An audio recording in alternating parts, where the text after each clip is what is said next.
Ако имате познати, близки, роднини, приятели, които са инвестирали пари в исторически парк на Ивелин Михайлов или пък са гласували за партия Величие, пратете им това видео, за да разберат, ако не са гледали днес BTV сутрешния блог, че са инвестирали парите си или доверието си в финансова пирамида, която по данни на ДАНС е завлякла над 70 милиона лева от жертви, от хора, които са повярвали на наивното излъчване на Ивелин Михайлов, който така печели доверието на хората с едно добродушие, с едни простовато обяснение неща, но всъщност за това простовато излъчване и добродушно и с този наивен тон и тия изражения наивни, невярващи на какво се случва в страната, всъщност стои един доста обигран предприемач, който е успял да създаде финансова пирамида, пак казвам, по данни на ДАНС, над 70 милиона лева, завлечени пари от хората.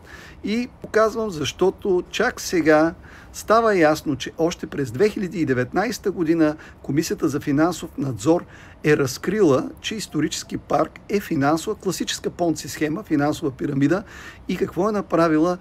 Дала е сигнал в прокуратурата, че много хора ще бъдат завлечени с пари от финансова пирамида.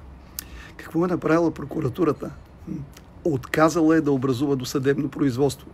И видите ли, Комисията за финансов надзор е обжалвала отказа на прокуратурата и отново се е върнало това в прокуратурата и прокуратурата за повторен път е отказала да разследва.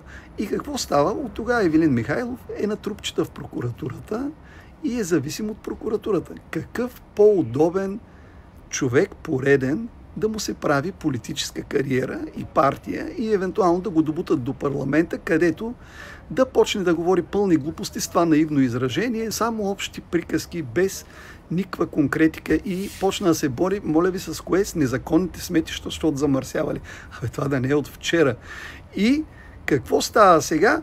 Прокуратурата не разследва Ивелин Михайлов, хората са изгоряли, 24-та и 25-та година става все по-зле, все повече хора, които са теглили кредити да инвестират в исторически парк, кредити им вече не се обслужват и банката ги е направила предсрочно изискуеми, хората горят. Исторически парк, по данни днеска от сутрешния блок на BTV, вече има изоставени сгради.